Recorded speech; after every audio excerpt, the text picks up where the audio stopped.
This documentary examines the historical trajectories of communism, socialism, and Marxism, ideologies that have profoundly influenced global politics and society. From their origins in the 19th century to their implementation in various nations, we will explore the key ideas, notable leaders, and the impact these movements have had on millions.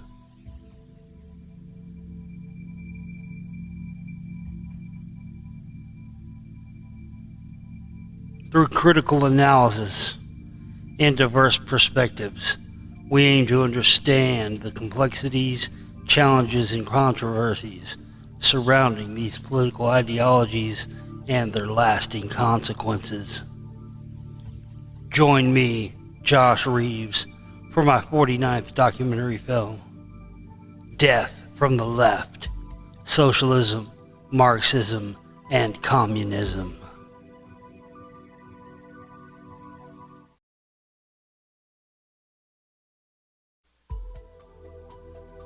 The roots of socialism can be traced back to early 19th century thought, although its ideas can be found in earlier philosophies such as those of Plato and Thomas More.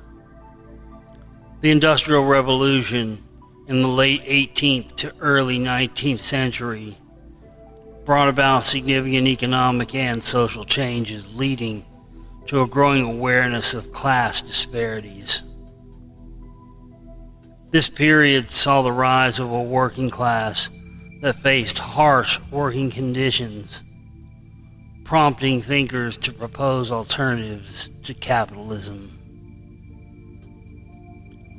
The early socialist movements emerged in response to these conditions.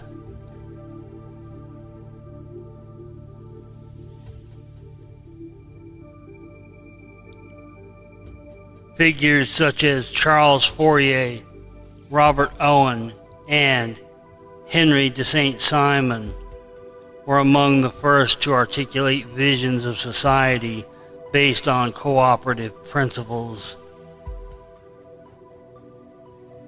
They aimed to create ideal communities where goods were shared and produced based on need rather than on profit.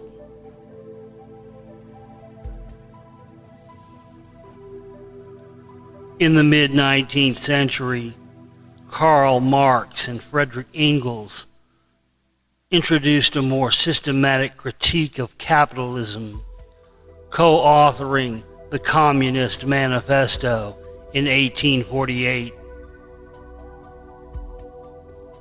They argued that history is defined by class struggle, and that the working class would eventually overthrow the bourgeoisie to establish a classless society.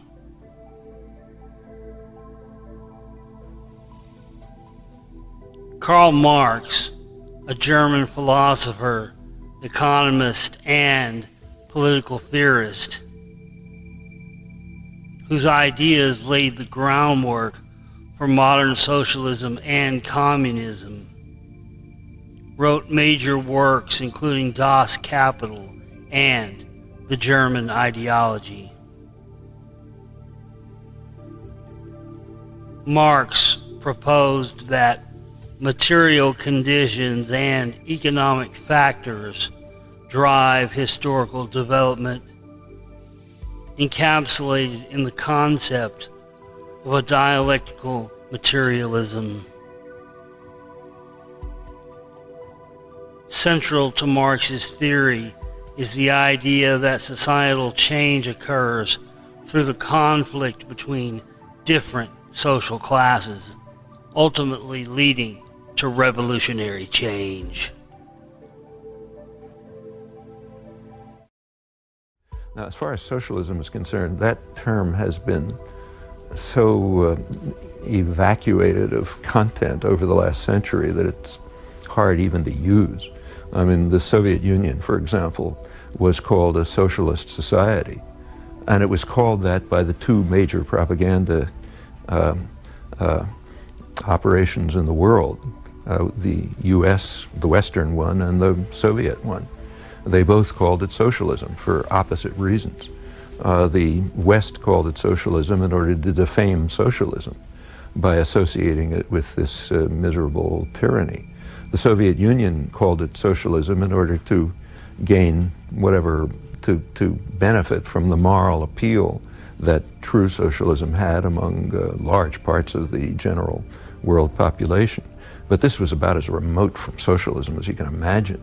I mean, the core notion of at least traditional socialism is that what you mentioned, that working people have to be in control of production and communities have to be in control of their own lives and so on. And you know, this goes, the Soviet Union was the exact opposite of that. Working people had no control over anything. They were virtual slaves. And the collapse of the Soviet Union is in fact a small victory for socialism, in my opinion. Eliminated one of the major barriers to it and should have been recognized as such. But the term has been, as I said, become so meaningless that it's hard even to use. If we use it in the traditional sense, which you brought up, that goes straight back in American history. You read the working class press in the mid-19th century, press published by artisans and what were called factory girls, young women from the farms working in the textile mills in eastern Massachusetts, which was the center of beginning of the Industrial Revolution. Their press was calling for, they said their theme was that those who work in the mills ought to own them. Wage labor, which was called wage slavery, was regarded by most Americans as not very different from slavery. Even the Republican Party regarded wage labor as just at best a preliminary to free labor, but intolerable because it's a kind of servitude. A large part of the northern population fighting the Civil War was fighting under that banner. This goes straight through the 20th century, the idea that people should be in control of their own destinies and lives, including the institutions in which they work, the communities in which they live, and so on. Call it what name you want, but that's traditional socialism. And there are today attempts to describe a kind of a detailed vision of the future based on these notions. The most extensive and detailed one I know is by Michael Albert at ZNet, which you mentioned. It's participatory economics, and there are other such proposals. But I think this is deeply ingrained in people's understanding and consciousness and barely below the surface. In fact, it's a call for essentially extension of democracy to the industrial sphere and to communities as well. We should also bear in mind that the leading American social philosopher, John Dewey, who's as mainstream as apple pie, his main work was concentrated on democracy. He pointed out over and over again that as long as we have what he called industrial feudalism, that is a tyrannical control, private power controlling production commerce, democracy will be very limited. We have to move to what he called industrial democracy if we hope to have significant democracy. As for politics, his position was that until that happens, politics will be the shadow cast over society by big business, and I think most of the population recognizes that and accepts it. In 1864, the International Working Men's Association was founded to unite various socialist and labor movements. It sought to promote workers' rights and international solidarity.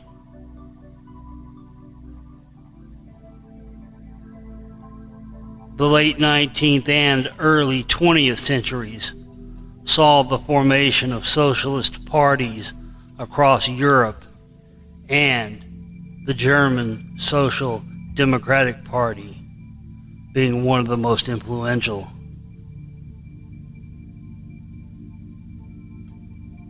The Second International was established in 1889 to coordinate the socialist activities worldwide, promoting the idea of a revolutionary change through democratic means.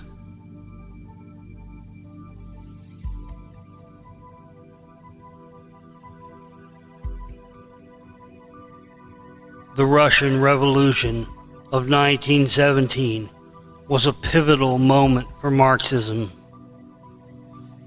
The Bolsheviks, led by Vladimir Lenin, seized power in October, establishing the first communist state.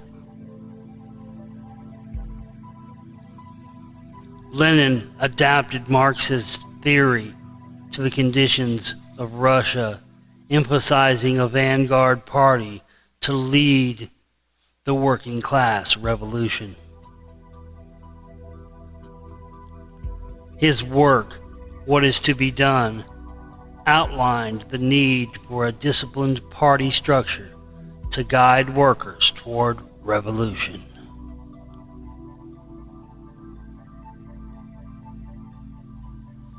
Following the revolution, the Bolshevik regime implemented policies to nationalize industry and redistribute land.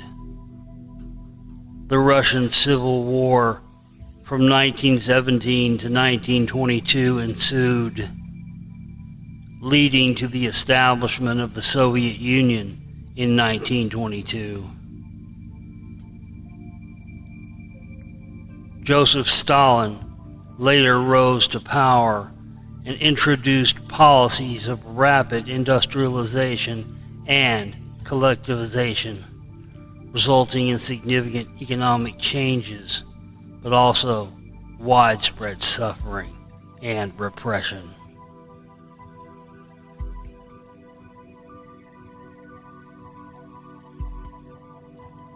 After World War II, communism spread to various countries, including China, Cuba, Vietnam, and several Eastern European nations. Each adopted their own interpretation of Marxism, often influenced by local conditions. In China, Mao Zedong developed Maoism, emphasizing peasant-based revolution, which contrasted with traditional Marxists focused on the urban working class. The Chinese Communist Party took power in 1949 after a prolonged civil war.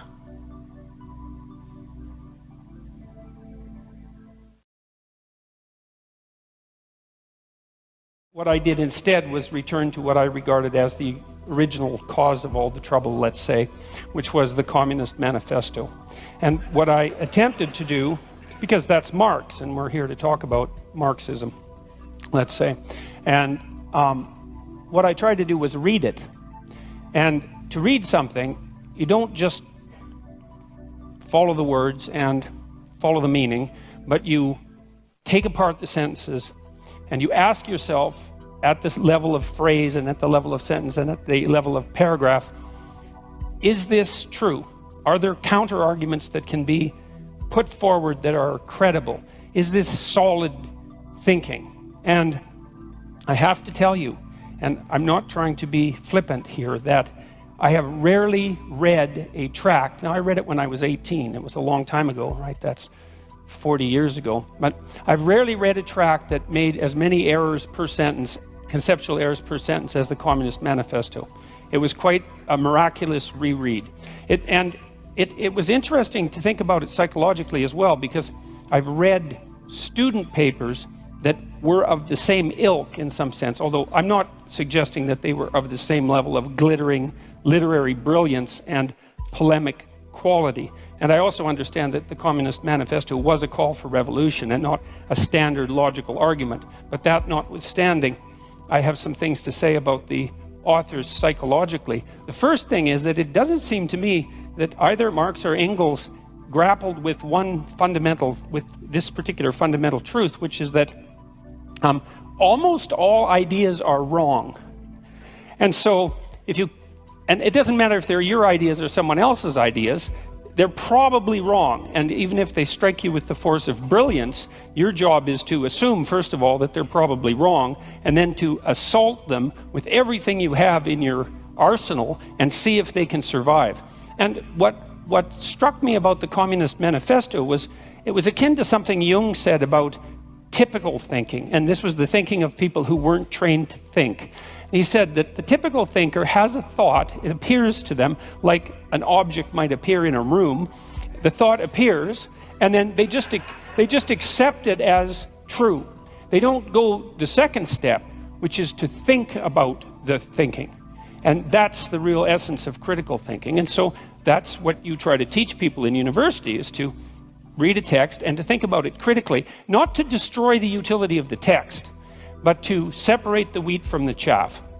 And so what I tried to do when I was reading the Communist Manifesto was to separate the wheat from the chaff. And I'm afraid I found some wheat, yes, but mostly chaff. And I'm going to explain why, hopefully in relatively short order. So I'm going to outline 10 of the fundamental axioms of the Communist Manifesto. And so these are truths that are basically held as self-evident by the authors. And they're truths that are presented in some sense as unquestioned. And I'm going to question them and tell you why I think they're unreliable. Now, we should remember that this tract was actually written 170 years ago. That's a long time ago. And we have learned a fair bit from since then about human nature, about society, about politics, about economics. There's lots of mysteries left to be solved, but we are slightly wiser, I presume, than we were at one point. And so you can forgive the authors to some degree for what they didn't know, but that doesn't matter given that the essence of this doctrine is still held as sacrosanct by a large proportion of academics. Probably are among the most, what would you call, guilty of that particular sin. So here's proposition number one. History is to be viewed primarily as an economic class struggle. All right, so let's think about that for a minute. First of all, the proposition there is that history is primarily to be viewed through an economic lens, and I think that's a debatable proposition because there are many other motivations that drive human beings than economics, and those have to be taken into account, especially that drive people other than economic competition, like economic cooperation, for example. And so that's a problem. The other problem is that it's actually not nearly a pessimistic enough description of the actual problem, because history, this is to give the devil his due. The idea that one of the driving forces between history is hierarchical struggle is absolutely true. But the idea that that's actually history is not true, because it's deeper than history. It's biology itself, because organisms of all sorts organize themselves into hierarchies. And one of the problems with hierarchies is that they tend to arrange themselves into a winner-take-all situation. And that is implicit in some sense in Marx's thinking, because of course Marx believed that in a capitalist society, capital would accumulate in the hands of fewer and fewer people, and that actually is in keeping with the nature of hierarchical organizations. Now, the problem with that isn't so much the fact of there's accuracy in the accusation that is a eternal form of motivation for struggle, but it's an underestimation of the seriousness of the problem because it attributes it to the structure of human societies rather than the deeper reality of the existence of hierarchical structures per se, which, as they also characterize the animal kingdom to a large degree, are clearly not only human constructions.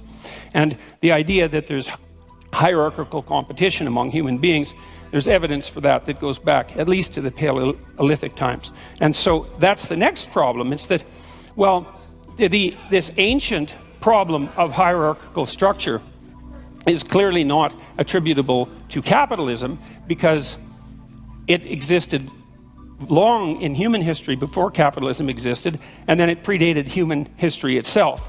So the question then arises, why would you necessarily, at least implicitly, link the class struggle with capitalism, given that it's a far deeper problem? And now, it's also, you've got to understand that this is a deeper problem for people on the left, not just for people on the right. It is the case that hierarchical structures dispossess those people who are at the bottom, those creatures who are at the bottom, speaking, say, of animals, but those people who are at the bottom, and that is a fundamental existential problem. But the other thing that Marx didn't seem to take into account is that there are far more reasons that human beings struggle than their economic class struggle, even if you build the hierarchical idea into that, which is a more comprehensive way of thinking about it. Human beings struggle with themselves, with the malevolence that's inside themselves, with the evil that they're capable of doing, with the spiritual and psychological warfare that goes on within them. And we're also actually always at odds with nature. And this never seems to show up in Marx, and it doesn't show up in Marxism in general. It's as if nature doesn't exist. The primary conflict, as far as I'm concerned, or a primary conflict that human beings engage in, is the struggle for life in a cruel and harsh natural world. And it's as if that doesn't exist in the Marxist domain. If human beings have a problem, it's because there's a class struggle that's essentially economic. It's like, no, human beings have problems because we come into life starving and lonesome. And we have to solve that problem continually, and we make our social arrangements, at least in part, to ameliorate that, as well as to, well, upon occasion, exacerbate it. And so there's also very little understanding in the Communist Manifesto that any of the, like, say, hierarchical organizations that human beings have put together might have a positive element. And that's an absolute catastrophe, because hierarchical structures are actually necessary to solve complicated social problems. We have to organize ourselves in some manner, and you have to give the devil his due. And so it is the case that hierarchies dispossess people, and that's a big problem. That's the fundamental problem of inequality. But it's also the case that hierarchies happen to be a very efficient way of distributing resources. And it's finally the case that human hierarchies are not fundamentally predicated on power. And I would say the biological, anthropological data on that are crystal clear. You don't rise to a position of authority that's reliable in a human society primarily by exploiting other people. It's a very unstable means of obtaining power. So that's a problem. Well, the people that laugh might do it that way.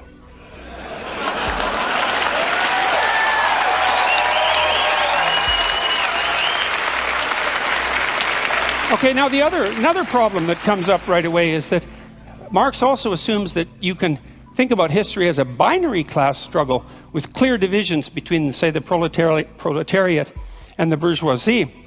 And that's actually a problem, because it's not so easy to make a firm division between who's exploiter and who's exploitee, let's say, because it's not obvious, like in the case of small shareholders, let's say, whether or not they happen to be part of the oppressed or part of the oppressor. This actually turned out to be a big problem in the Russian Revolution. And by big problem, I mean tremendously big problem. Because it turned out that you could fragment people into multiple identities, and that's a fairly easy thing to do. And you could usually find some axis along which they were part of the oppressor class. It might have been a consequence of their education, or it might have been a consequence of the wealth that they strived to accumulate during their life, or it might have been a consequence of the fact that they had parents or grandparents who were educated or rich, or that they were a member of the priesthood, or that they were socialists, or anyways, the listing of how it was possible for you to be bourgeois instead of proletariat grew immensely, and that was one of the reasons that the Red Terror claimed all the victims that it claimed. And so that was a huge problem. It was probably most exemplified by the demolition of the kulaks, who were basically peasant farmers, although effective ones in the Soviet Union, who had managed to raise themselves out of serfdom over a period of about 40 years and to gather some degree of material security about them. And about 1.8 million of them were exiled, about 400,000 were killed, and the net consequence of that removal of their private property because of their bourgeois status was arguably the death of 6 million Ukrainians in the famines of the 1930s. And so the binary class struggle idea, that was a bad idea. That was a very, very bad idea. It's also bad in this way, and this is a real sleight of hand that Marx pulls off, is you have a binary class division, proletariat and bourgeoisie, and you have an implicit idea that all of the good is on the side of the proletariat and all of the evil is on the side of the bourgeoisie. And that's classic group identity thinking. You know, it's one of the reasons I don't like identity politics, is because once you divide people into groups and pit them against one another, it's very easy to assume that all the evil in the world can be attributed to one group, the hypothetical oppressors, and all the good to the other. And that... Well, and that's naive. That's naive beyond comprehension, because it's absolutely foolish to make the presumption that you can identify someone's moral worth with their economic standing. So, and that actually turned out to be a real problem as well, because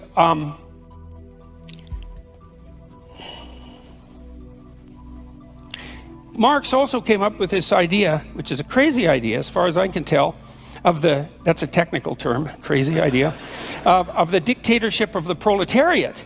And that's the next idea that I really stumbled across. It was like, okay, so what's the problem? Well, the problem is the capitalists own everything. They own all the means of production, and they're oppressing everyone. And that would be all the workers. And there's going to be a race to the bottom of wages for the workers as the capitalists strive to extract more and more value from the labor of the proletariat by competing with other capitalists to drive wages downward, which, by the way, didn't happen, partly because wage earners can become scarce, and that actually drives the market value upward. But the fact that you assume a priori that all the evil can be attributed to the capitalists and all the good, the bourgeoisie, and all the good could be attributed to the proletariat, meant that you could hypothesized that a dictatorship of the proletariat could come about, and that was the first stage in the communist revolution. And remember, this is a call for revolution, and not just revolution, but bloody, violent revolution, and the overthrowing of all existent social structures.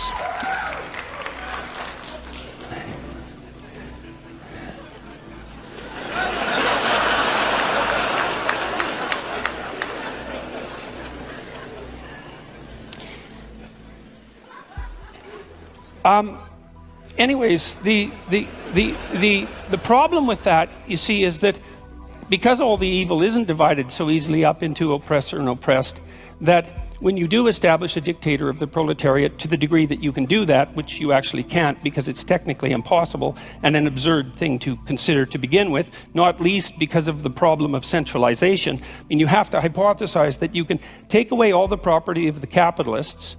You can replace the capitalist class with a minority of proletariats. How they're going to be chosen isn't exactly clear in the Communist Manifesto. That none of the people who are from the proletariat class are going to be corrupted by that sudden access to power, because they're, well, by definition, good. So then you have the good people who are running the world, and you also have them centralized so that they can make decisions that are insanely complicated to make, in fact, impossibly complicated to make.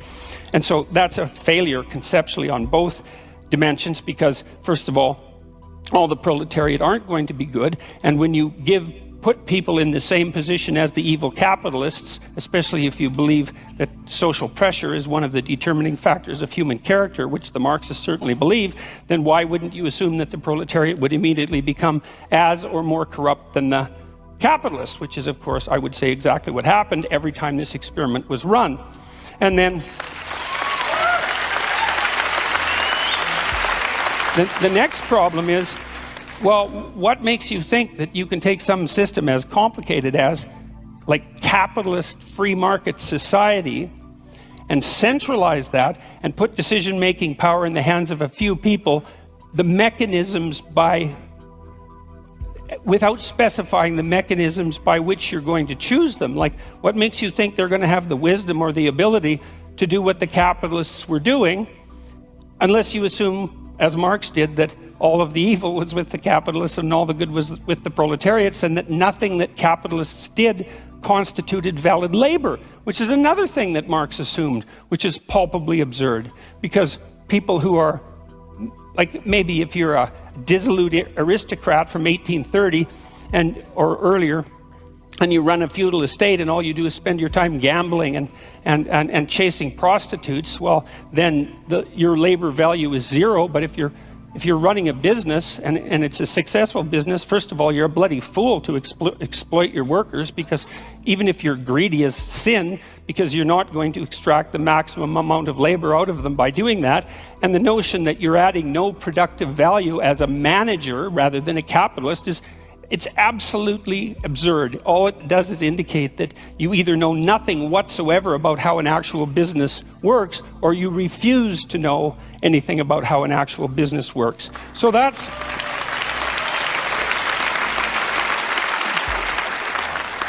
also a big problem. So then the next problem is the criticism of profit. It's like, well, what's wrong with profit exactly? What's the problem with profit? Well, the idea from the Marxist perspective was that profit was theft. But profit, well, can be theft, because crooked people can run companies, and so sometimes profit is theft, but that certainly doesn't mean that it's always theft. What it means, in part at least, if the capitalist is adding value to the corporation, then there's some utility and some fairness in him or her extracting the value of their abstract labor, their thought, their abstract abilities, their ability to manage the company, and to engage in proper competition and product development and efficiency and the proper treatment of the workers and all of that. And then if they can create a profit, well, then they have a little bit of security for times that aren't so good, and that seems absolutely bloody necessary as far as I'm concerned. And then the next thing is, well, how can you grow if you don't have a profit? And if you have an enterprise that's valuable and worthwhile, and some enterprises are valuable and worthwhile, then it seems to me that a little bit of profit to help you grow seems to be the right approach. And then the other issue with profit, and you know this if you've ever run a business, is it's a really useful constraint. Like, it's not enough to have a good idea. It's not enough to have a good idea and a sales and marketing plan, and then to implement that and all of that. That's bloody difficult. Like, it's not easy to have a good idea, and it's not easy to come up with a good sales and marketing plan, and it's not easy to find customers and satisfy them. And so if you allow profit to constitute a limitation on what it is that you might reasonably attempt, it provides a good constraint on wasted labor. And so most of the things that I've done in my life, even psychologically, that were designed to help people's psychological health, I tried to run on a for-profit basis. And the reason for what that was, apart from the fact that I'm not averse to making a profit, partly so my enterprises can grow, but was also so that there were forms of stupidity that I couldn't engage in because I would be punished by the market enough to eradicate the enterprise. And so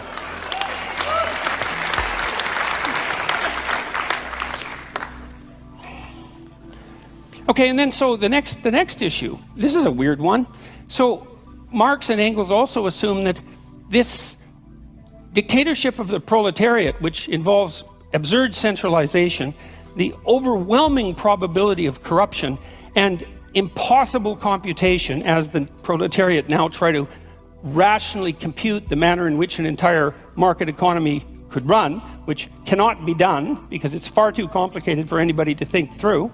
The next theory is that somehow the proletariat dictatorship would become magically hyper-productive. And there's actually no theory at all about how that's going to happen. And so I had to infer the theory, and the theory seems to be that once you eradicate the bourgeoisie, because they're evil, and you get rid of their private property and you eradicate the profit motive, then all of a sudden, magically, the small percentage of the proletariat who now run the society determine how they can make their productive enterprises productive enough so they become hyper-productive. Now, and they need to become hyper-productive for the last error to be logically coherent in relationship to the Marxist theory, which is that at some point the proletariat, the dictatorship of the proletariat, will become so hyper-productive that there'll be enough material goods for everyone across all dimensions. And when that happens, then what people will do is spontaneously engage in meaningful creative labor, which is what they had been alienated from in the capitalist horror show, and the utopia will be magically ushered in. But there's no indication about how that hyperproductivity is going to come about, and there's also no understanding that, well, that isn't the utopia that is going to suit everyone, because there are great differences between people. And some people are going to find what they want in love, and some are going to find it in social being, and some are going to find it in conflict and competition, and some are going to find it in creativity, as Marx pointed out. But the notion that will necessarily be the end goal for the utopian state is preposterous. And then there's the Dostoevskian observation too, which is one not to be taken lightly, which is, well, what sort of shallow conception of people do you have that makes you think that if you gave people enough bread and cake, in the Dostoevskian terms, and nothing to do with except to busy themselves with the continuity of the species, that they would also all of a sudden become peaceful and heavenly? Dostoevsky's idea was that, we were built for trouble. And if we were ever handed everything we needed on a silver platter, the first thing we would do is engage in some form of creative destruction, just so something unexpected could happen, just so we could have the adventure of our lives. And I think there's something to be said for that.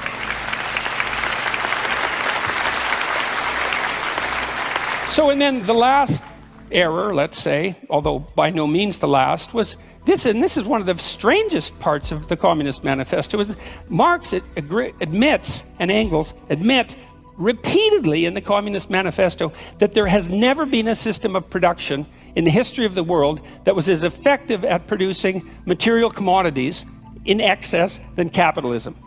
Like that's extensively documented in the Communist Manifesto. And so if your proposition is, look, we got to get as much material security for everyone as possible, as fast as we can, and capitalism already seems to be doing that at a rate that's unparalleled in human history, wouldn't the logical thing be just to let the damn system play itself out?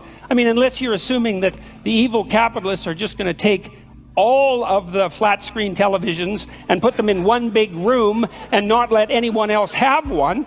The logical assumption is that, well, you're already on a road that's supposed to produce the proper material productivity. And so, well, that's 10 reasons, as far as I can tell, that. And so what I saw in that the Communist Manifesto is like seriously flawed in virtually every way it could possibly be flawed, and also all in evidence that Marx was the kind of narcissistic thinker who could think. He was a very intelligent person, and so was Engels. But what he thought when he thought was that what he thought was correct. And he never went the second stage, which is, well, wait a second, how could all of this go terribly wrong? And if you're a thinker, especially a sociological thinker, especially a thinker on the broad scale, a social scientist, for example, one of your moral obligations is to think, you might be wrong about one of your fundamental axioms, or 2 or 3 or 10, and as a consequence, you have the moral obligation to walk through the damn system and think, well, what if I'm completely wrong here and things invert and go exactly the wrong way? And I just can't understand how anybody could come up with an idea like the dictatorship of the proletariat, especially after advocating its implementation with violent means, which is a direct part of the Communist Manifesto, and actually think, if they were thinking, if they knew anything about human beings and the proclivity for malevolence that's part and parcel of the individual human being, that could do anything but lead to a special form of hell, which is precisely what did happen. And so I'm going to close, because I have 3 minutes, with a bit of evidence as well that Marx also thought that what would happen inevitably as a consequence of capitalism is the rich would get richer and the poor would get poorer. So there would be inequality. The first thing I'd like to say is we do not know how to set up a human system of economics without inequality. No one has ever managed it, including the communists. And the form of inequality changed, and it's not obvious by any stretch of imagination that the free market economies of the West have more inequality than the less free economies in the rest of the world. And the one thing you can say about capitalism is that although it produces inequality, which it absolutely does, it also produces wealth, and all the other systems don't. They just produce inequality.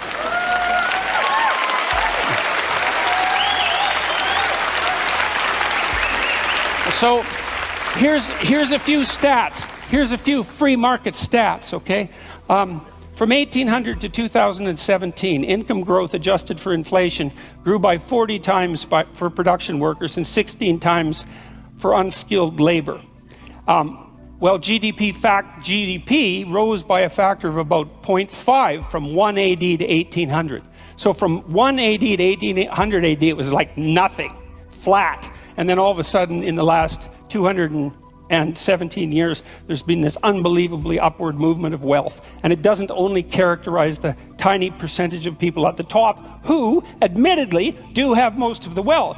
The question is, not only, though, what's the inequality? The question is, well, what's happening to the absolutely poor at the bottom? And the answer to that is, they're getting richer faster now than they ever have in the history of the world.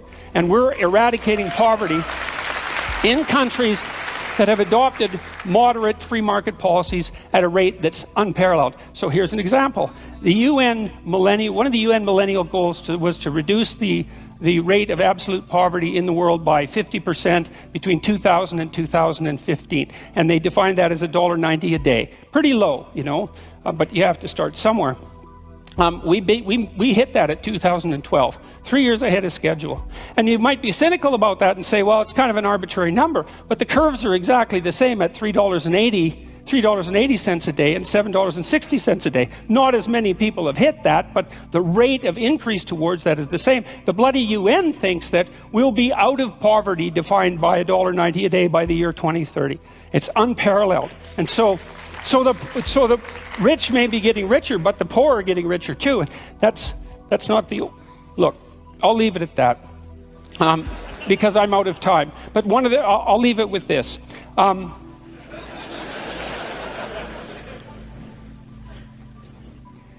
The poor are not getting poorer under capitalism. The poor are getting richer under capitalism by a large margin. And I'll leave you with one statistic, which is that now in Africa, the child mortality rate in Africa now is the same as the child mortality rate was in Europe in 1952. And so that's happened within the span of one lifetime. And so if you're for the poor, if you're actually concerned that the poorest people in the world rise above their starvation levels, then all the evidence suggests that the best way to do that is to implement something approximating a free market economy.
The Cold War 1947 to 1991 was marked by ideological conflict between the capitalist West, led by the United States, and the communist East, led by the Soviet Union.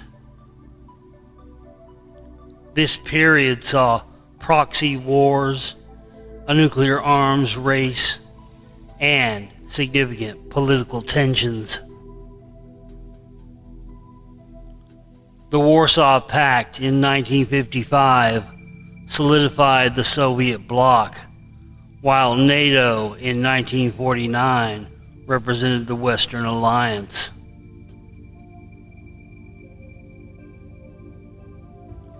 The late 20th century witnessed a decline in communist states, particularly with the fall of the Berlin Wall in 1989 and the dissolution of the Soviet Union in 1991. These events marked the end of the Cold War and led to significant political and economic reforms in the former communist countries.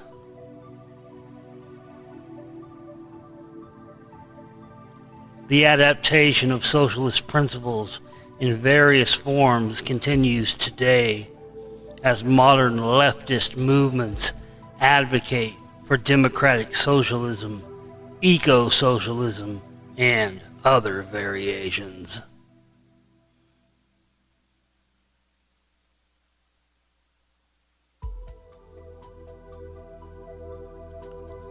Today, socialism has seen a resurgence in various parts of the world, with movements advocating for wealth redistribution, social justice, and environmental sustainability.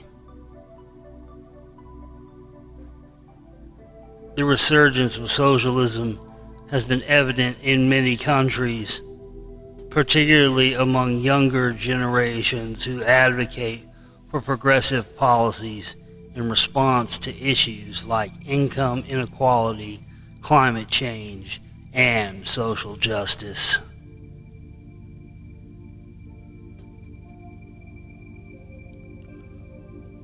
Political figures such as Bernie Sanders in the United States and Jeremy Corbyn in the United Kingdom have popularized democratic socialism, emphasizing policies like universal health care, tuition-free education, and wealth redistribution within a democratic framework.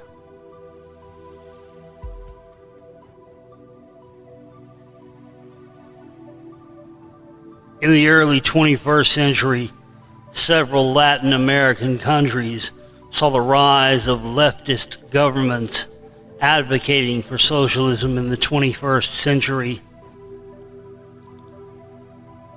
Leaders like Hugo Chavez in Venezuela, Evo Morales in Bolivia, and Rafael Correa in Ecuador focused on social welfare programs and reducing poverty, while often criticizing U.S. intervention in the region.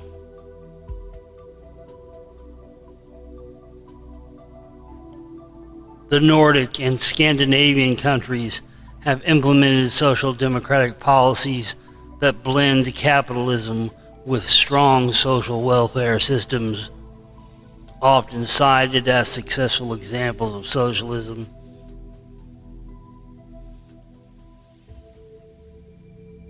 These nations provide extensive social services while maintaining a competitive market economy.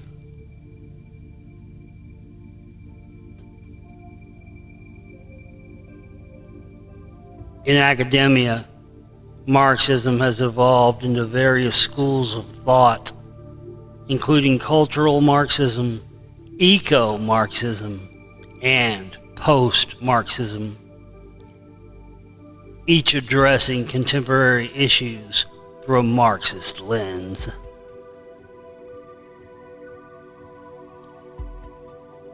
Scholars like Antonio Gramsci introduced concepts such as cultural hegemony, which analyzes how societal norms and values maintain their dominance over capitalist ideologies.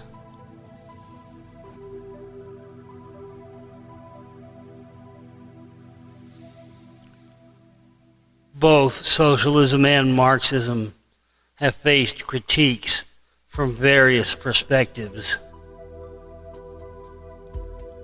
Critics argue that socialist systems can lead to authoritarianism, inefficiency, and a lack of innovation due to state control over the economy.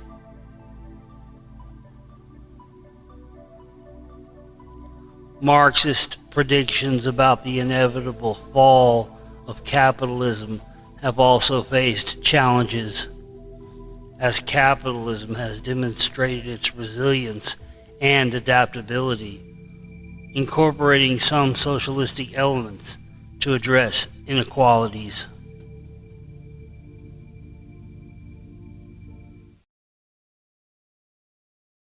We're here with our friend Pete Hegseth.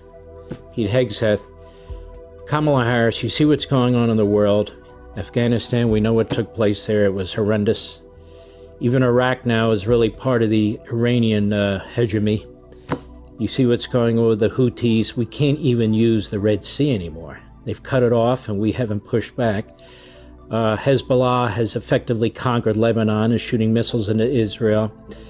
Hamas will not surrender and will not surrender the hostages. Communist China is threatening Japan, Australia, the Philippines, South Korea, Vietnam, and of course Taiwan. Russia is constantly threatening us with nuclear attack. Meanwhile, we are debasing our military. The Communist Chinese now have more ships than we do, and they're not stopping, and we are. Is this the right time to have Kamala Harris as Commander-in-Chief? Well, you laid it out as best I've heard it. Of course not. First of all, she's a Marxist at home, and then she's a globalist and apologist overseas. And you know, most empires lose their influence around the world because they lose their compass at home. That certainly happened under Obama. It's fast forwarded under Biden, and under Marxist Kamala Harris, Comrade Kamala, it would accelerate. We know exactly who she is. She is a radical, cratering our sense of self, our southern border, our national identity, our love of country, and certainly our military, as you've talked about, as I wrote about in The War on Warriors. When all of that happens, the world takes notice. And Obama went on that apology tour where America was no longer leading boldly. Biden has just been basically AWOL and not believing in American leadership. And then through the small actions he has taken, he's signaled complete retreat. And Kamala Harris will be deferential to institutions like the UN, like UNRWA, all these organizations captured by leftists that don't serve American interests. And our influence abroad will continue to diminish. So our allies, like Taiwan, like Israel, like a shrinking number of countries, are going to turn to having to do things themselves because they can't count on America. And that's when our enemies pile on. And when the global order, and I use that in without not capitalized because I don't want a global order controlled by elites, but when after World War II, the U.S. sort of took control of that, that's all going to shift with China, with Russia, with the Islamists teaming up against us. And Kamala Harris has no plan to defend America's interests, so the world will be on fire, Mark. What you just laid out will sound like tiddlywinks compared to the possibility of World War III under a feckless, weak leader like Kamala Harris.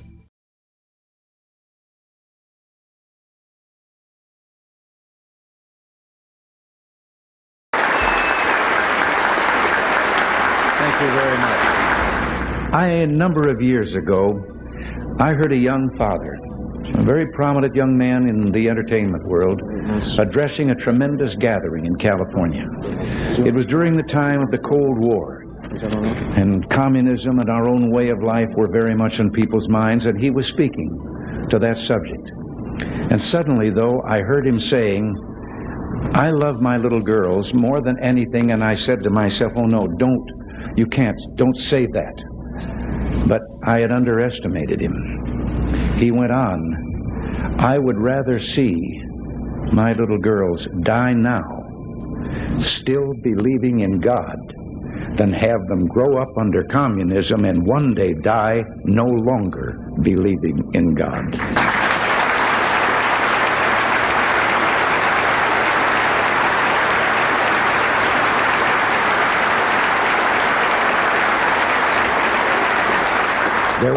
There were thousands of young people in that audience. They came to their feet with shouts of joy. They had instantly recognized the profound truth in what he had said with regard to the physical and the soul and what was truly important. Yes, let us pray for the salvation of all of those who live in that totalitarian darkness. Pray they will discover the joy of knowing God. But until they do, let us be aware that while they preach the supremacy of the state, declare its omnipotence over individual man, and predict its eventual domination of all peoples on the earth, they are the focus of evil in the modern world. It was C.S. Lewis who, in his unforgettable Screwtape letters, wrote, "The greatest evil is not done now in those sordid dens of crime that Dickens loved to paint. It is not even done in concentration camps and labor camps. In those we see its final result. But it is conceived and ordered, moved, seconded, carried, and minuted in clear, carpeted, warmed, and well-lighted offices by quiet men with white collars and cut fingernails and smooth-shaven cheeks who do not need to raise their voice.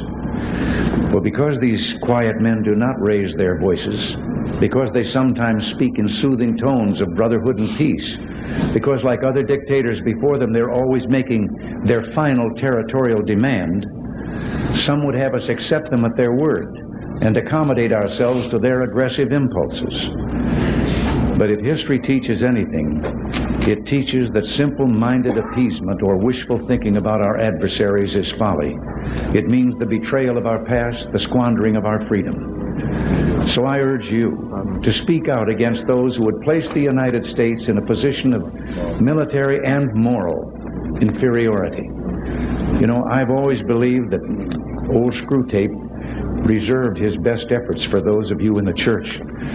So in your discussions of the nuclear freeze proposals, I urge you to beware the temptation of pride, the temptation of blithely declaring yourselves above it all and label both sides equally at fault, to ignore the facts of history and the aggressive impulses of an evil empire, to simply call the arms race a giant misunderstanding, and thereby remove yourself from the struggle between right and wrong and good and evil. Now, Nietzsche said back in the late 1800s that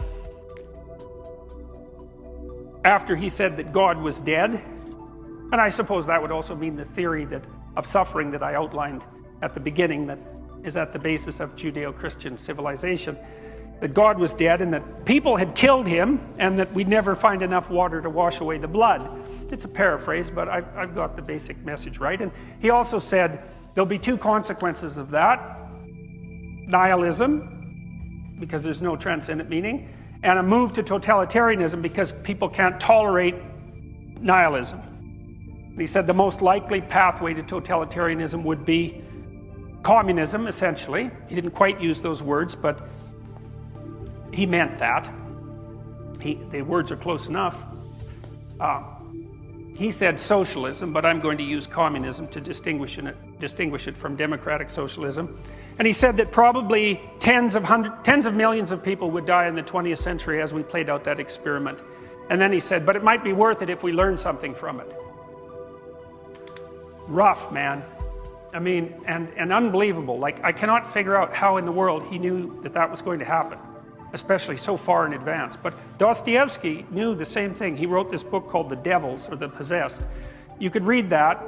That's a great book. It takes about 150 pages to get going. But once it like everything snaps together after that, you know, and then it moves.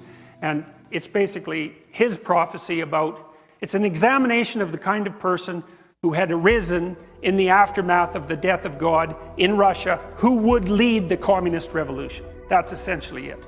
It's brilliant, it's terrifying, and it's a great intro to Solzhenitsyn's Gulag Archipelago, which describes what did happen when those sort of people took over the revolution. So let's look at what happened after the revolution.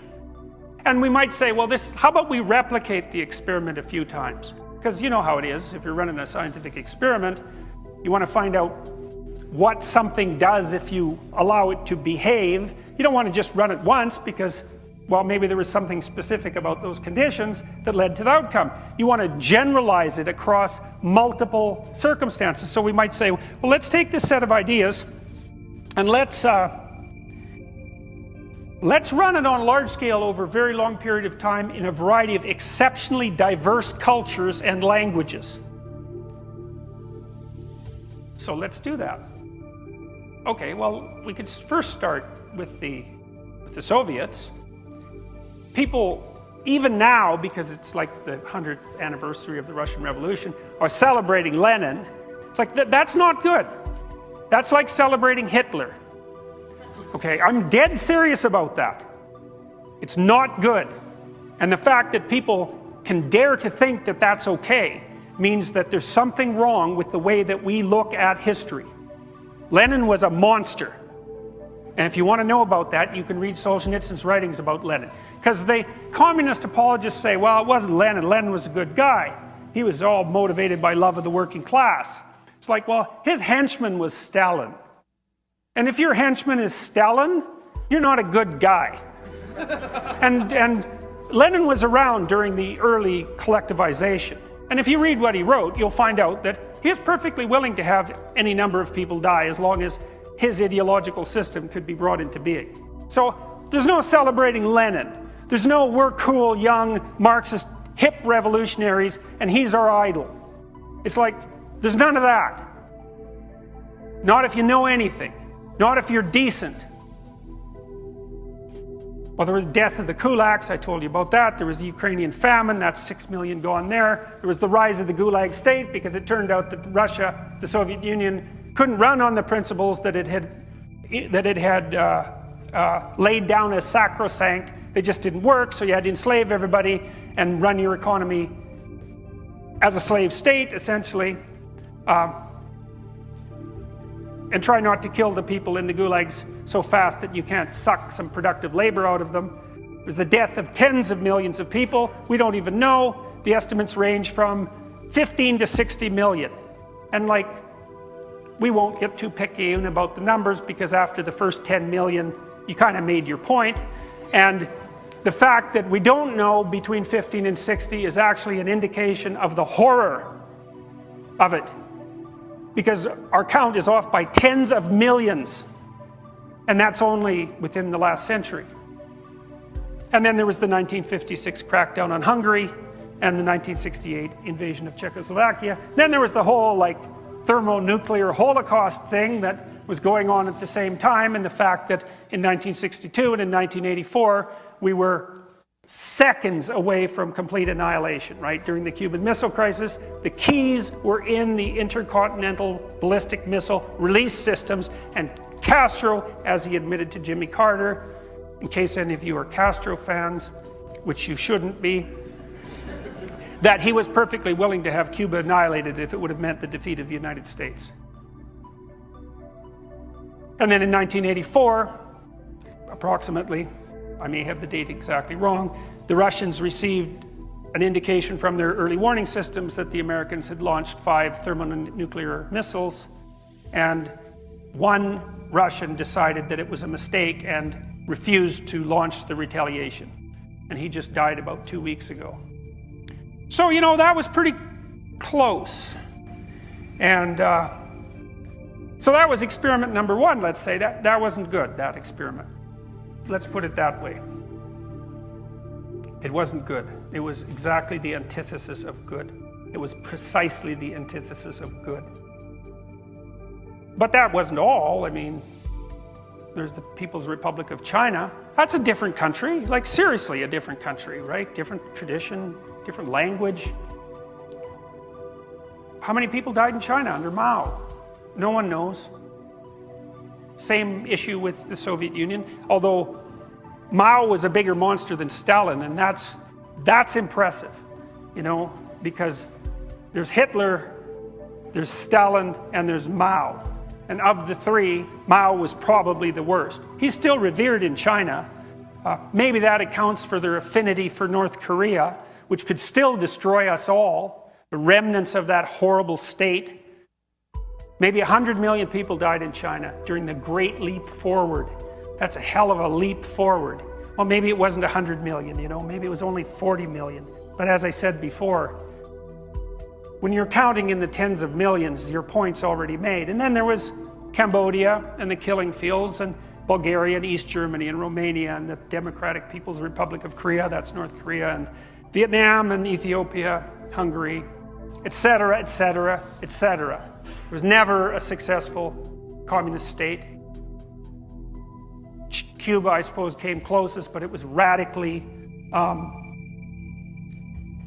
the Soviets poured money into Cuba, so that doesn't really count. So then the first question was, well, are these Marxists motivated by love or hatred?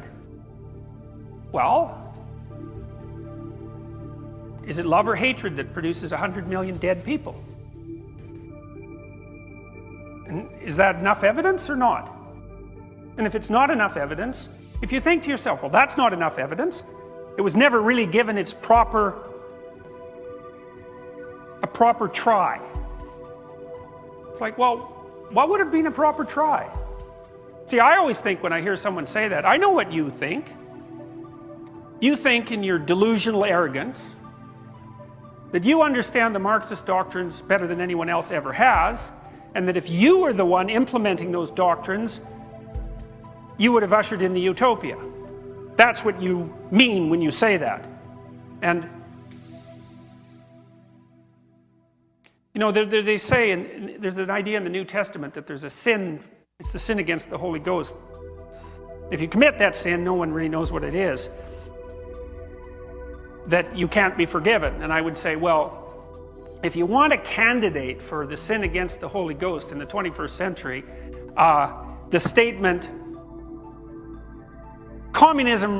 real communism was never tried, with the underlying idea that if you had been the person implementing it, it would have worked, I think that's a pretty good contender for something for which you should never be forgiven.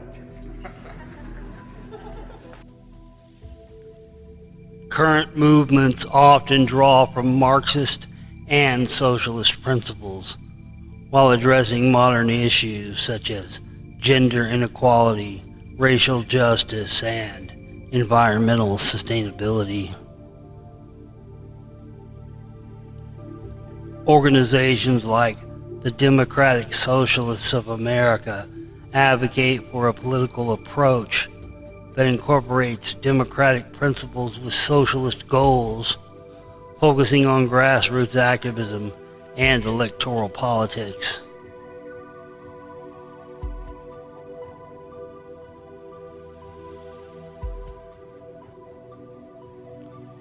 Anyone that believes in freedom should be fighting the ideologies of socialism, communism, and Marxism at all cost.